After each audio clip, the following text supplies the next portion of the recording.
I don't know why she continues, but let her continue. I think she hurts herself, but I think she hurts the party and in a way hurts the country. In Nevada, she lost to no name.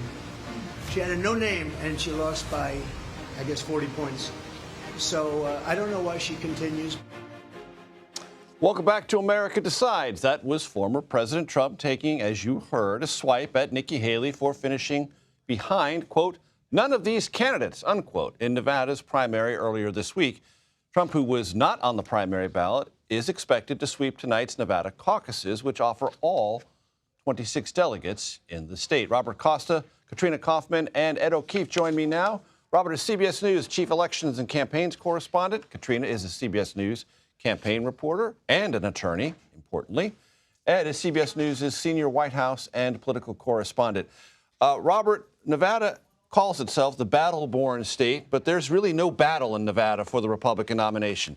The primary and the caucus were not contested in any effectual way by Nikki Haley, yet Trump wants to make a big deal out of what's going on there.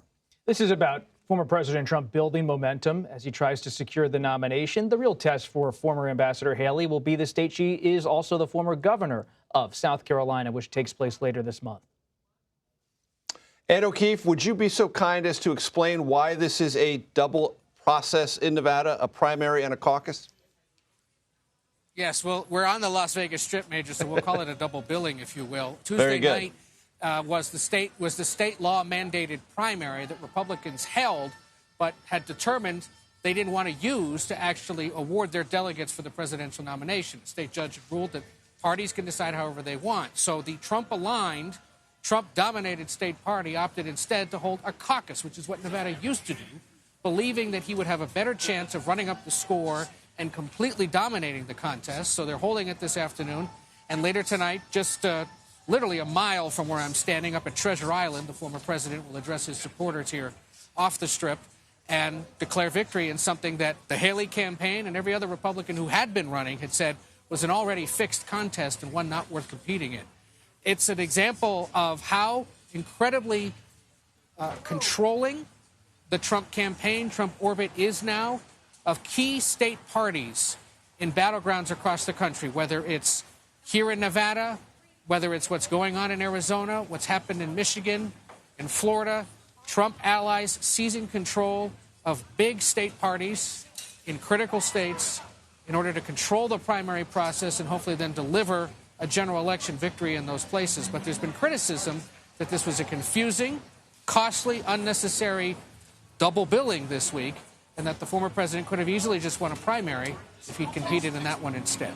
And to that point, Ed, is there much energy in and around Nevada Republican circles about this caucus?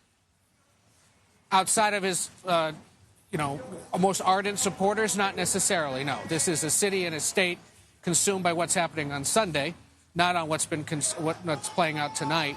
That's understandable. But, given the foregone conclusion that it is, we'll see how high turnout is. Haley managed to get 14,000 votes, lost, of course, to none of the candidates' option by several more thousand. Let's see what the turnout is tonight in this caucus, in this basically Trump-only affair, and if that signals yet again in another early state whether turnout has been suppressed either due to a lack of interest or a lack of drama. Ed made some reference to something happening on Sunday. I think that's an oblique reference to some kind of football game, maybe, there in Las Vegas. Katrina, quite separate from the political machinations there in Nevada, one of the things you observe for us on a routine basis is the various legal challenges around the former president. Today we had the 14th Amendment case before the Supreme Court. Earlier this week, we had a 3-judge panel say that the former president, does not enjoy absolute immunity. These and other legal issues still surround the former president. Yes, it's been a big week. So President Trump was found to not have presidential immunity related to his D.C. election interference case. And then just a couple of days later, we're here at the Supreme Court weighing whether or not he can be disqualified from the ballot in Colorado. And the overall read from today is really that there are at least 8 justices who are leaning towards siding with Trump with this, really that there's a national federal overriding interest that one single state can't determine whether or not Trump remains on the ballot. And that was a big takeaway. Another interesting thing today is that they barely addressed this question of whether or not Trump engaged in insurrection, whether an insurrection took place on January 6th. There was very little discussion of that, which is another core part of Section 3 of the 14th Amendment, which is the aspect of the Constitution that was at issue in these arguments. Thank you very much, Katrina. Robert, you mentioned South Carolina. Nikki Haley is engaging there. She's also raising money in Florida, Texas, California.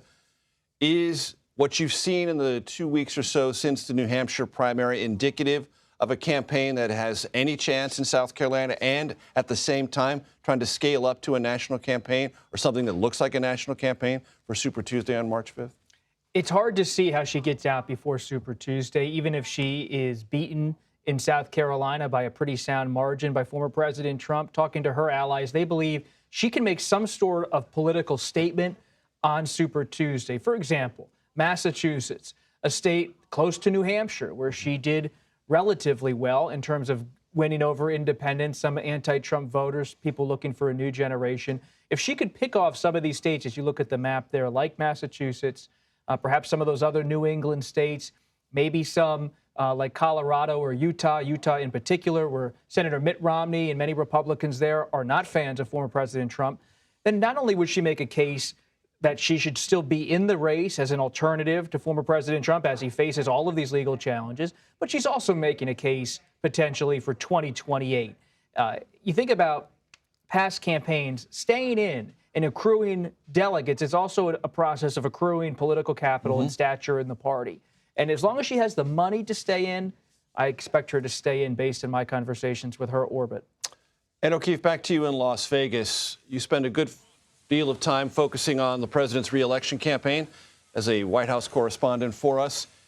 Give me your sense of what today will be thought about within the confines of the Biden reelect campaign. On the one hand, you see the Supreme Court appearing to move toward siding with the former president on the 14th Amendment. And then you also have Robert Hur's report that does not bring criminal charges, but has some very stinging language in it about the president's conduct as vice president and senator, and some observations the White House most definitely takes issue with about the president's memory.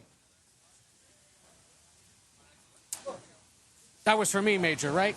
Yes. Just making sure. Yes, indeed. Yeah. So, look, I think today, more than any other so far, really encapsulates the vulnerabilities that both of these leading contenders have, the concerns that voters have over either of them being the nominee and then ultimately serving as president. The fact that the former president, once again, before the Supreme Court now, fresh concerns or reminders of the concerns of past and perceived current and future threats to American democracy.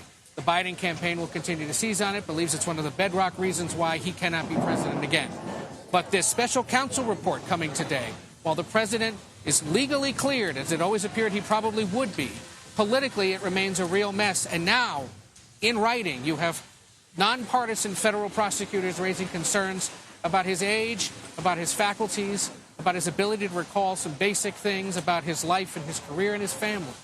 It's catnip for his Republican opponents. I note the House Republican statement tonight raising concerns that if he cannot recall these kinds of details, then he's unfit to serve in the Oval Office, and that's an argument Republicans will continue to make. His team pushed back on it, saying it was inappropriate for the special counsel to go there, but he did, and it will be seized upon and used against him in the court of public opinion between now and November. And the argument, Major, will be you either cooperate with prosecutors or you cause conflict for them.